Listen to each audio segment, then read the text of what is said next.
ദേവസ്വം ബോർഡിന്റെ ആക്ടിനെതിരെയാണ് K ജയകുമാറിന്റെ നിയമനമെന്ന് B Ashok IAS. സർക്കാർ ജീവനക്കാരന് ദേവസ്വം ബോർഡ് അംഗമായിരിക്കാൻ കഴിയില്ലെന്നും ബി അശോക് പറഞ്ഞു. അദ്ദേഹത്തിന്റെ നിയമനം ദേവസ്വം ബോർഡിന്റെ ആക്ടിന്റെ 7(3) വകുപ്പിനെതിരാണ്. ഒരു സർക്കാർ ജീവനക്കാരന് ദേവസ്വം ബോർഡിന്റെ അംഗമാകാൻ സാധിക്കില്ല. അതാണ് നിയമസഭ പാസ്സാക്കിയ ആക്ടിന്റെ വിവക്ഷ. അതിനെതിരായിട്ട് അദ്ദേഹം നിയമിതനായതുകൊണ്ടാണ് ഹർജി കൊടുത്തത്. അല്ല, അങ്ങനെയാണെങ്കിൽ ആക്ടിൽ ശ്രീ ജയകുമാറിന് ഈ നിയമം 7(3) ബാധകമല്ലെന്നും അദ്ദേഹത്തിന് ഈ 2 പദവികൾ ഒന്നിച്ചു വഹിക്കാമെന്നും ഒരു ക്ലോസ് കാണേണ്ടതാണ്. അത് കാണിച്ചു തന്നാൽ മതി. അങ്ങനെയാണെങ്കിൽ ഒരു പുതിയ നിയമം പാസ്സാക്കിയാൽ മതി. സർക്കാർ ആർക്കെങ്കിലും എതിരെ നടപടി എടുത്തു കഴിഞ്ഞാൽ അയാൾക്ക് പിന്നീട് കോടതികളൊന്നും സമീപിക്കാൻ പറ്റുകയില്ല. ഇന്ത്യയിലെ ഒരു നിയമത്തിനകത്ത് അയാൾക്ക് കേസ് കൊടുക്കാൻ പറ്റില്ല എന്ന് ഭരണഘടനയിൽ എഴുതി ചേർത്താൽ നിങ്ങൾ ഈ പറയുന്നത് ശരിയായിരിക്കും. പിന്നെ ഒരു കാര്യം കൂടെ എഴുതി ചേർക്കുന്നത് നന്നായിരിക്കും. അതായത് നമുക്ക് ഭയങ്കര പ്രേമമുള്ള സ്നേഹമുള്ള ഒരു വ്യക്തിക്കെതിരെ മാത്രമേ നമുക്ക് കേസ് കൊടുക്കാവൂ.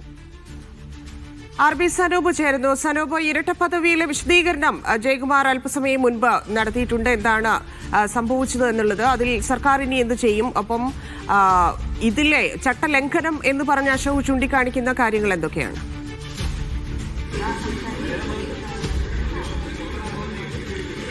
ധന്യ, ദേവസ്വം ആക്ടിലെ 7(3) വകുപ്പ് പ്രകാരം ഇരട്ട പദവി വഹിക്കാൻ കഴിയില്ല. അതായത് സർക്കാരിന്റെ ശമ്പളം പറ്റുന്ന ഒരാൾക്ക് ദേവസ്വം അംഗമായിട്ടിരിക്കാൻ കഴിയില്ല എന്നുള്ള കാര്യമാണ് ബി അശോക് ഈ ഹർജിയിൽ സൂചിപ്പിച്ചിട്ടുള്ളത്. അതിൻ പ്രകാരമാണ് ദേവസ്വം പ്രസിഡന്റായിട്ടുള്ള കെ ജയകുമാർ, അതേപോലെ ദേവസ്വം സെക്രട്ടറി, സംസ്ഥാന സർക്കാർ എന്നിവർക്ക് നോട്ടീസ് അയച്ചത്. തിരുവനന്തപുരം ജില്ലാ പ്രിൻസിപ്പൽ കോടതിയാണ് നോട്ടീസ് അയച്ചത്.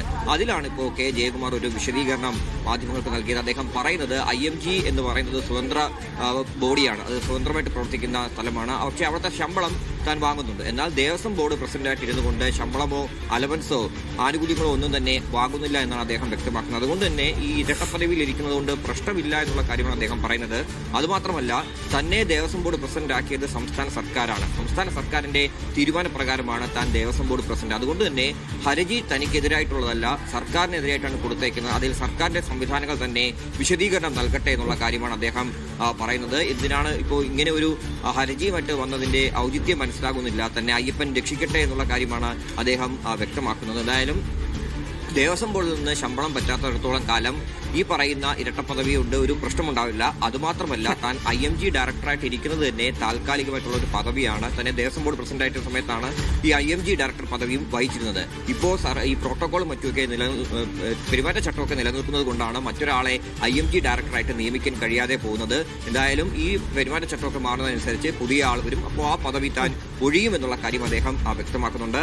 ജനുവരി 15, അടുത്ത മാസം 15-ാം തീയതിയാണ് അദ്ദേഹത്തോട് കോടതിയിൽ ഹാജരാകാൻ വേണ്ടി ഈ ഹർജിക്കാരൻ അയച്ച നോട്ടീസിൽ വ്യക്തമാക്കുന്നത്. എന്തായാലും സർക്കാർ സംവിധാനം തന്നെ അതിനു മുമ്പ് തന്നെ ഇക്കാര്യത്തിൽ ഒരു തീരുമാനം എടുക്കും.